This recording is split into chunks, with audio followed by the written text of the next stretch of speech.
sairão vencedores dessa luta. Vocês sairão vencedores dessa luta.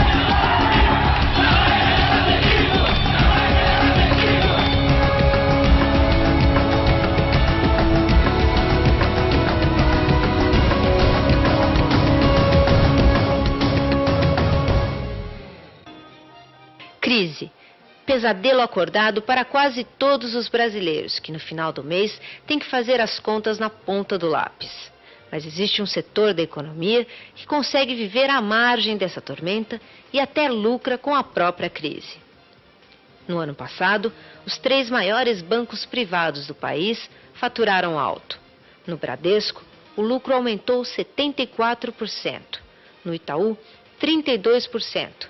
No Bamerindos, 26%.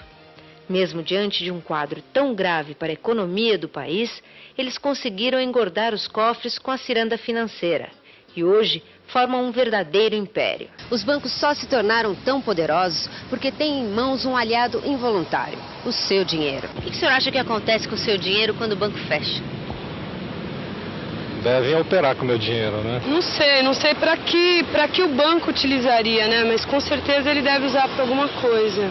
O saldo que fica parado na conta corrente, por exemplo, é usado pelo banco na compra de títulos do governo. Esses papéis são vendidos no dia seguinte por um preço maior. Se alguém tem 1 milhão de cruzeiros e não aplica de um dia para o outro, continua com o mesmo valor. Mas o banco, no período, lucra 1,2%, 12 mil cruzeiros. Não parece muito, mas como o total de depósitos à vista é de 4,5 bilhões de dólares, esse ganho é uma bola de neve. A grande fonte de rendimento do banco em período de inflação alta é ficar com o dinheiro do investidor sem ter que remunerar. Então, só para dar um exemplo, a poupança ela rende anualmente 6,17% ao ano, além da TR. Quer dizer, um banco, se ele ficar 5 dias com o dinheiro parado, aquele dinheiro que ficou parado vai render para o banco o mesmo que a poupança renderia em 1 ano para o investidor. Olá, não há país que sobreviva sem essa instituição, um mal necessário. Os bancos dominam a economia, ajudam no crescimento do país, mas ao mesmo tempo causam insegurança. Tomar um empréstimo é uma decisão corajosa, pessoalmente ou como empresa. Memória e Contexto fala sobre as temidas instituições financeiras. Vamos conhecer os nossos convidados de hoje. Eu acho que o brasileiro corre grandes apuros. Primeiro, com a taxa de juros e a porta do banco, o cara fica desajeitado para poder pagar a conta, precisa ficar pelado. O crédito é baixo e eu fico descontente. De vez em quando eu viro inadimplente, mas tudo bem. Bancário não é banqueiro. Bancário trabalha, banqueiro ganha dinheiro. Boa noite, Ana, Miguel, Max, V.O. Obrigada pela presença de vocês. Ana, eu quero começar perguntando para você o seguinte. Todo mundo sabe da importância dos bancos para o sistema, para o crescimento econômico do país, para tudo isso. Mesmo assim, mesmo sabendo da necessidade, não é uma instituição que o povo considere simpática, ou seja, o povo não tem lá grande paixão pelo sistema bancário. O que acontece? Bom, boa noite. O que eu acredito é o seguinte, é que na verdade os bancos não estão fazendo o papel que deles é esperado, o papel que a sociedade esperaria deles, né? Porque para a sociedade é importante ter um sistema financeiro que seja saudável, mas um sistema financeiro que consiga fazer a sociedade operar com os instrumentos, né, da intermediação financeira que são necessários para que a economia possa girar, né? E nós temos visto que o sistema financeiro obtém lucros expressivos, extraordinários, né? Dizem que sempre é bom ter um banco, né? Em situação de crise, né? Sem crise, enfim, sempre é muito vantajoso. Só pra o banco nunca perde. Não, só para a gente ter uma noção do que eu estou dizendo, né? Se você pegar um maior banco privado brasileiro hoje, ele tem um lucro líquido aproximado de 9 bilhões, né? Isso significa que ele teve um lucro líquido. Então, depois que ele pagou tudo, depois que ele pagou os insumos, depois que ele pagou os funcionários, depois que ele pagou a conta de água, a conta de luz, depois que ele cumpriu todas as suas tarefas, né, impostos, tudo, ele teve isso de lucro líquido. E esse lucro vai remunerar quem? Os seus acionistas, né, os seus detentores, né, os detentores do capital bancário. E isso é uma sociedade que se a gente olhar e tiver um olhar crítico, é uma sociedade que tem valorizado essa ideia do rentismo, da lucratividade através da capitalização pelo dinheiro. E o que nós esperamos, então, eu acho que a sociedade se frustra, é porque ela vê que o banco deveria ter um papel fundamental no crescimento econômico da sociedade, né? Então, e é muito aquém do que deveria ser.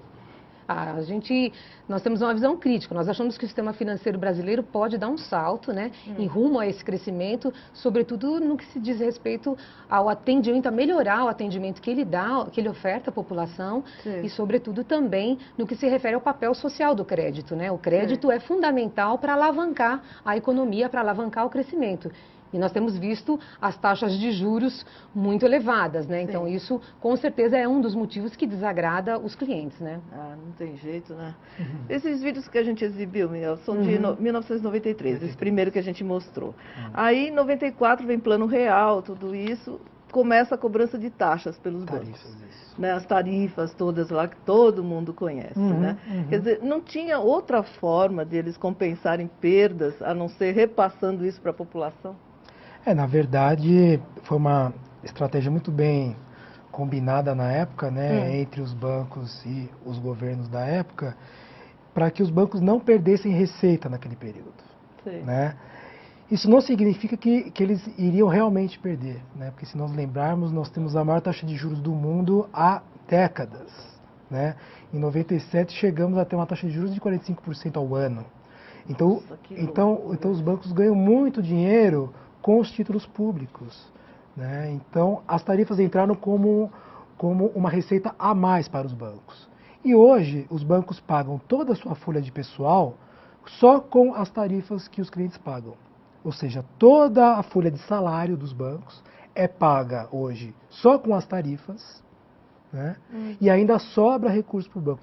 Tem um banco privado grande que ele paga toda a folha do ano, mais 70% da folha do ano que vem, e ainda sobra esse lucro que só com o que ele arrecadou de tarifas esse ano.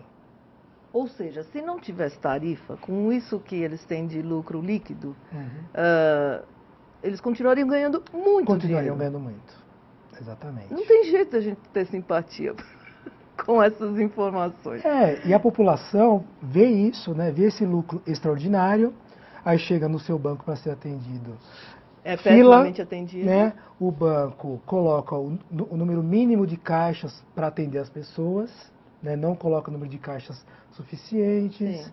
Né? Então, empurra muitos clientes agora para o correspondente bancário, para o atendimento, para a lotérica, farmácia. Então, o cliente ele se sente desprestigiado no banco e ele tem toda a razão com isso. Né? Porque o banco ganha muito dinheiro e presta um serviço muito aquém do que ele poderia prestar, e por outro lado ele também não cumpre o seu papel social, né? Porque qual seria o principal papel de um banco? É fazer intermediação financeira, pegar a poupança de quem está com o dinheiro sobrando e emprestar para quem está precisando. No Brasil os bancos fazem muito pouco isso, né? O total de crédito na economia está em torno de 47% do PIB. Então de todo o PIB do país, 46% é o tamanho do crédito. Tá? Você tem países que tem 100%, que tem 80%, que tem 120%. Ou seja, cumpre a função que, na verdade, seria original do banco. Ele cumpre mal essa função. Né, aqui se cumpre mal. Aqui se cumpre mal. Né, de fazer a intermediação. Então, além de fazer pouco esse trabalho, é cobrado muito caro. Né? Sem falar das taxas de juros cobradas aos clientes. Cheque especial 10% ao mês. Né? Cartão de crédito 10%, 12% ao mês. Então, a população ela fica ressentida por isso, porque ela paga tarifa, paga a taxa de juros absurdas, né? E é mal atendida. E vê nos jornais os bancos lucrando 10 bilhões em 9 meses. Que é quase um Bolsa Família, né? Quase um Bolsa Família. Vamos ver mais um vídeo. Mesmo quando o investidor tenta se proteger do apetite voraz da inflação, aplicando o dinheiro, os bancos lucram. Eles pagam hoje em torno de 30% ao mês. Como intermediários do investimento, ganham mais do que essa porcentagem e ficam com a diferença. Acho que o banco tem muito mais vantagem. Então o banco dá por um lado, mas ele ganha muito mais por isso, né? Até o dinheiro que só passa pelo banco gera lucros. Antes de cair no bolso dos aposentados, por exemplo, os benefícios da Previdência ficam 5 dias parados. O rendimento vai para o banco. Todas as contas, como as de luz, água, telefone, também trazem lucro, porque o valor que você paga só é repassado ao governo dias depois. Quanto mais tempo, maior a remuneração. Aqui no Brasil, quer dizer, o ganho proporcionado pela inflação é tão mais elevado que os bancos praticamente não cobram tarifa mais. Porque tem uma competição entre eles, eles ganham nesse tempo de permanência que o dinheiro fica dormindo lá. Ana Testa, você acha que os bancos são indutores assim, da desigualdade social no país? Olha, eu acho que os bancos não têm contribuído, né, para a distribuição de renda e nem contribuído para o crescimento econômico como poderiam. Né? Um dado é esse da questão do crédito, que a gente já considerou aqui, que o Miguel já comentou. Né? Apesar de ter crescido bastante nos últimos anos, né, os bancos deram uma ampliação na oferta de crédito, isso foi visível. Mas ainda é muito, se comparado com outros países, né, a gente tem países que têm 100% do PIB, né, que é disponível para crédito. Então, o Brasil ainda tem muito espaço para crescer, né? Mas o que nós temos visto aí é que as medidas tímidas de oferta de crédito não conseguem promover a alavancagem que nós esperaríamos. Aí, o que nós temos percebido também é o seguinte, que com essas mudanças da década de 90, anos 2000, o poder dos bancos públicos diminuiu, né? Então, a gente viu muitos bancos públicos fecharem as portas, serem vendidos, serem privatizados, né? E isso também reduziu a oferta de créditos em regiões que eram menos desenvolvidas economicamente. Então, recentemente, acho que medidas desses últimos governos, né, do governo federal, visam, então, investir fortemente na agricultura familiar, visam retomar esse papel, por exemplo, do microcrédito, entendeu? Que vai favorecer as pequenas, né, os pequenos empreendedores. E isso tem um papel significativo, né? Então, nós temos visto isso e temos visto um outro movimento também que é muito forte, que é a terceirização do setor bancário. Então, que isso pode ser entendido de duas formas, aliás, né? Quando você vai a uma farmácia e vê, né, você pode fazer um pagamento de conta na farmácia. Quando você vai ao correio, você pode abrir uma conta no correio.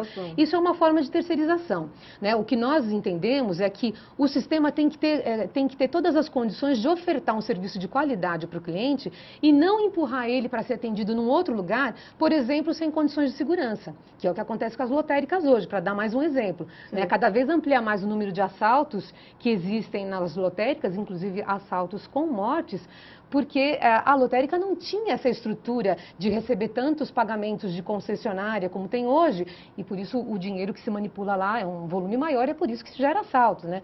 Então, o que nós entendemos é que ele tem repassado essa responsabilidade, que é uma responsabilidade do sistema financeiro, para outros agentes fazerem, sempre visando redução de custos, né? E aí, como a gente dizia agora há pouco, reduz os custos dos bancos, diminuem os empregos dos bancários, né? E os clientes também não veem as taxas de juros, por exemplo, baixarem. Né? Eu quero colocar a música na nossa conversa, então eu chamo para isso Max B.O. O que você vai cantar para a gente, Max? Bom, boa noite. Obrigado pelo convite. Fiquei assustado. Quem não fica, poxa, né? E a gente ajuda muito mais os bancos do que eles a nós, né? Realmente, principalmente agora escoando a prestação de serviço para outros lugares. Pois é. Vou começar com Transitando. Vamos que lá. Conta um pouco sobre o nosso dia a dia. Ora estamos aqui, ora estamos lá, mas sempre transitando. Vamos lá.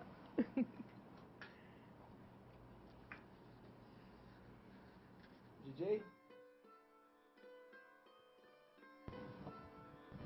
Memória e contexto. Max B.O. para vocês. Quem não quer viver, quem não quer curtir, quem não quer sofrer, se um amor existir. Transitando, sempre transitando, salve os manos, minha área, as crianças, esses são os planos. Quem não quer viver, quem não quer curtir, quem não quer sofrer, se um amor existir. Transitando, sempre transitando, salve os manos, minha área, as crianças, esses. A alegria nunca sobra, mas não pode faltar. Quem sabe bem o que quer não paga pra vacilar. Tô me arrumando, memória e contexto, chego já já. Como é de costume, andar desajeitado não dá. Mas aí, quando eu tava saindo de casa, olhei pra um lado, pro outro tranquilo, meti brasa, aí de frente apareceu a resposta. Brecou, parou, desceu, sacou e me avisou. Levei no peito e na raça, cada resposta era oposta, cada pergunta sem graça. Pode crer, oficial, o negócio é o seguinte: tô na casa dos 30 e moro aqui há mais de 20. As crianças tão bem e os velhinhos também, as contas só atrasam.